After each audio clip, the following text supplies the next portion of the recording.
خوتي وخواتاتي المغاربة، السلام عليكم. فيديو جديد من سلسلة عبقرية الدارجة المغربية ولغة القرآن الكريم. في هذه الحلقة غادي نشوفوا 5 كلمات ماشي 3، وغادي نشوفوا كلمة واحدة كيف العادة اللي ما عندهاش علاقة بلغة القرآن الكريم، ولكن هي كلمة تستعمل في الدارجة، ولكن هي في الأصل كلمة عربية فصحى. شكرا جزيلا على التشجيعات ديالكم، على بركة الله. أول كلمة هي كلمة شفع الوتر. الله عز وجل في محكم كتابه في سورة الفجر يقول بعد أعوذ بالله من الشيطان الرجيم: بسم الله الرحمن الرحيم، والفجر وليال عشر والشفع والوتر. المغربي ملي كيصلي صلاة العشاء كيصلي مباشرة شفع الوتر، هادشي كنشوف في المساجد ولا حتى في ديورنا. علاش المغربي كيقول شفع الوتر وما كيقول صلاة الوتر؟ لأن المشارقة كيقولوا صلاة الوتر والمغربي كيقول شفاع الوتر، لأن المغربي دائما كيهضر بواحد الخلفية إيمانية كتاخد الجذور ديالها في لغة القرآن الكريم. لأن واحد مجموعة من الشروحات والتفسيرات الثابتة عن الحبيب عليه الصلاة والسلام بأن الشفع هو يوم النحر والوتر هو يوم عرفة، وفي تفسير آخر بأن الشفع هو يوم النحر ويوم عرفة والوتر هو ليلة يوم النحر. ولقيت تفسير جميل جدا، هو أن الشفع يرمز إلى المسجد النبوي بالمدينة المنورة، والمسجد المكي أي الحرم المكي بمكة المكرمة، والوتر هو بيت المقدس. وهذا دليل على ان المغاربه ما كيهضروش عبثا، ما كيخربقوش ملي كيهضروا بكلمات في الدارجه المغربيه وكيصروا على الاستعمال ديالها، اي انهم كيستحضروا ذاك الجانب الايماني عن طريق لغه القران الكريم. غير نشيل واحد المساله مهمه، فالشفع لغه هي جوج والوتر لغه هي واحد.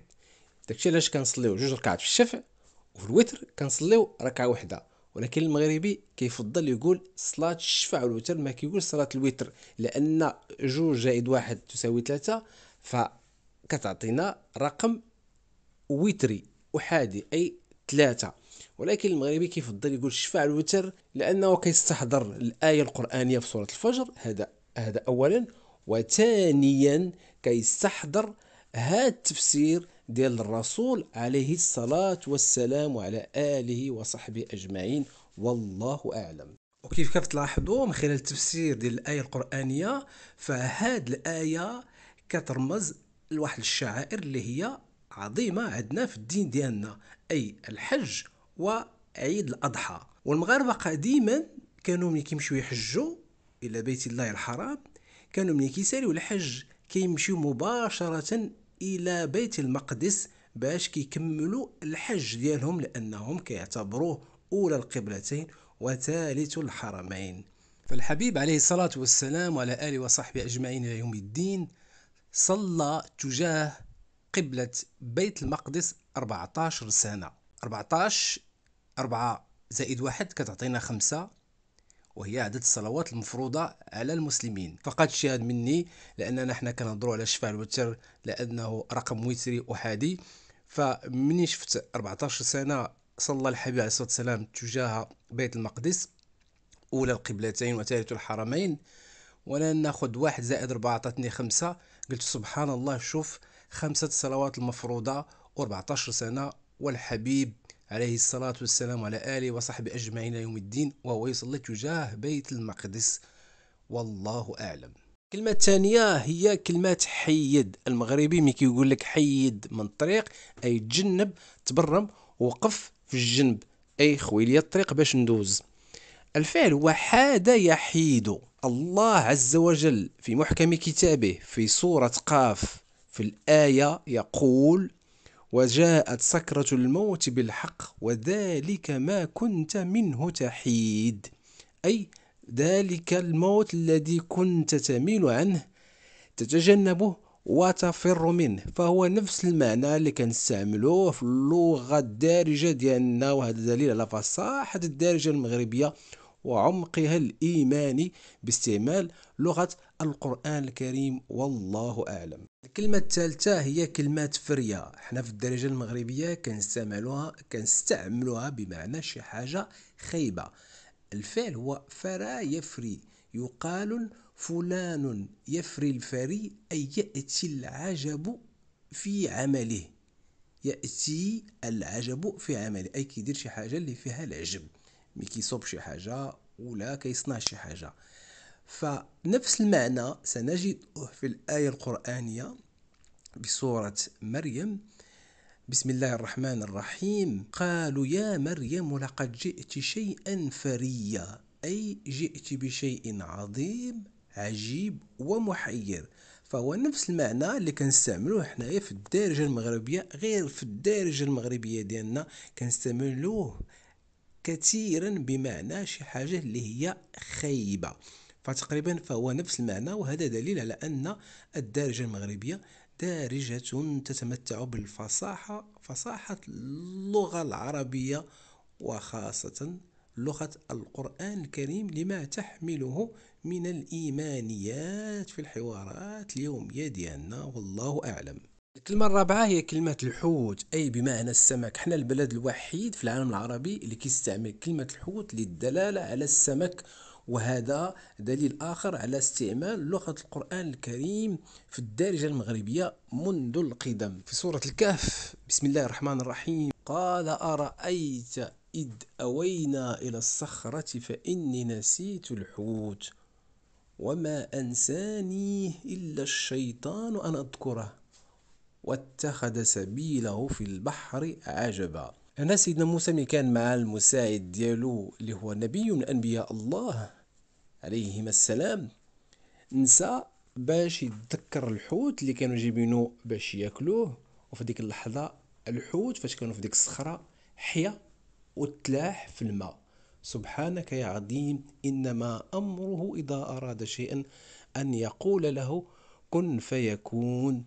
وهذا دليل آخر على فصاحة الدارجة المغربية والتصاقها بلغة القرآن الكريم، والله أعلم. الكلمة الخامسة هي كلمة الفلوكة. الفلايك راهم معروفين. مثلا بغيت تقطع من رباط السلا راك كتاخد الفلوكة، ولا مثلا كنتي في المولاي بوسلام كاين واحد المرجة اللي كيكب فيها البحر، وكاين واحد البلاصه كيقطعوا الناس كيمشيو لجهه الغابه، والعكس صحيح كيجيو من جهه الغابه باش كيطلعوا للمولاي بوسلام، اي البلاصه فين الناس كيسكنوا وفين الناس كيجيو كيدوزوا لي فاكونس ديالهم خاصه في الصيف. الله عز وجل ذكر الفلك في سوره ياسين. اعوذ بالله من الشيطان الرجيم. بسم الله الرحمن الرحيم.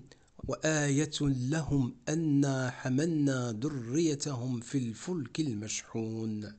الفلك هنا بمعنى السفينة، وحنا المغاربة ملي كيقول الفلوكة راه هو في المخيلة ديالو وفي الوجدان ديالو الإيماني، راه هو خدا الكلمة من القرآن الكريم، أي من لغة القرآن الكريم. وحنا دائما بصدد الحديث عن استعمال المغربي منذ القدم من خلال الدارجة المغربية لغة القرآن الكريم في الحوارات اليومية ديالو وفي المحادثات البسيطة ديال الحياة اليومية الروتينية، أي أن العملية الإيمانية دائما حاضرة في الحوار وفي الوجدان وفي المخيلة ديال المغربي من خلال الدارجة المغربية، عن طريق استعمال الكلمات التي ذكرت في القرآن الكريم، وهي بطبيعة الحال فهي كلمات ديال اللغة العربية الفصيحة. وهذا دليل آخر على فصاحة الدارجة المغربية وعلى عبقرية الفكر المغربي، والله أعلم. غادي نشوفوا كلمات بزاف. هذه الكلمة للأسف فيها واحد الجدل، وقد تم شرحها من طرف بعض المشارقة والإخوان العرب عن حسن النية، ولكن الشرح كان مغلوط، لأن شفت عدد كبير من الشروحات وشفت فيديوهات كيشرحوا على أنها الأصل ديالها هي بجزاف، أي بكثرة أو بإفراط، ولكن هذا الشرح مغلوط قلبا وقالبا. وانا نقول لكم علاش. لان كاينه واحد القاعده علميه في علم اللغات كتسمى ليتيمولوجي، اي اصل الكلمه، اي الجذر ديالها النهار الاول كيفاش كانت كتسمى، وكيفاش توقع عليها التغيير وكيفاش وقع عليها التلقيح بسبب الجغرافيا، بسبب الاحتكاك بين الشعوب، بسبب الاحتكاك بين اللغات. وصراحة اللي خلاني زدت تعمقت البحث في هذه الكلمة هو انني شفت واحد المرة واحد لا فيديو ديال واحد البرنامج كيديروه في الجزيرة سميتو بيت الشعر. وهذاك الاخ اللي كيدير هذاك البرنامج شرح الكلمة ديال بزاف على انها الاصل ديالها بجزاف. وانا من هنا من هذا المنبر المتواضع كنقول له بان الشرح ديالو البحث ديالو مغلوط، اي انه تسرع عطى هذاك الشرح وهذاك الحكم لانه ما دارش تحقيق علمي اكاديمي تاريخي باش يقدر يفهم الكلمه. والكلمه هذه بالذات ما كاين يفهموها الا مواليها اللي هما حنا المغاربه، وخاصه اللي عندهم المام بالتاريخ الاندلسي واللي عندهم اصول اندلسيه غادي يفهموا علاش ان كلمة بزاف ماشي هي بجزاف. الاصل ديال الكلمة هي كلمة صرف. الاندلسيون كانوا كيستعملوا هذه الكلمة وهي كلمة عربية فصيحة كتعني بكثرة. مثلا كيقول انا احب الشعر بصرف، انت جميل صرف. صرف تعني كثير، الافراط والاقبال بكثرة على الشيء. وكاينه واحد المقولة ديال امنا عائشة رضي الله عنها وارضاها والله اعلم، تقول إن للحم صرفا كصرف الخمر. وأهل الأندلس كانوا كيستعملوها بنفس المعنى للدلالة على الكثرة، وهذا دليل على أن هذه الكلمة لغة عربية فصيحة. وهذه الكلمة غادي نلقاوها حاضرة بكثرة في الجزل الأندلسي وفي الدواوين ديال الجزل.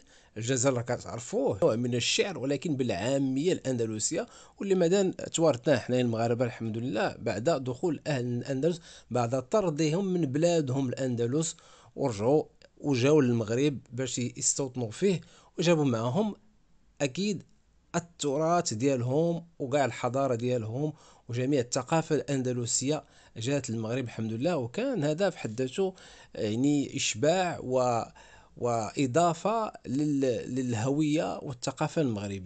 غادي نلقاو ابن قزمان القرطبي في الديوان ديالو كيقول وندري أنا أنك أنت جيد صرف. وفي القرن السابع الهجري هذه الكلمة غادي يوقع عليها واحد التغيير، أي السين غتولي صاد، وغادي يوليو الأندلسيين كينطقوا صرف صراف صراف بالشدة على الراء. وسنجدها في واحد الجزل والله إنك صراف مليح لا. مليح لا كلمة أندلسية كتعني جميل. الناس اللي من الحاضرين من الأندلس راه مازال كيستعملوا هذه الكلمة بكلمة مليح ولا مليحة أي جميل. وفي عهد بني الأحمر آخر ملوك غرناطة كان عندهم واحد الظاهرة أنهم كانوا كيستعملوا كلمة بصراف كانوا يسقطون الراء.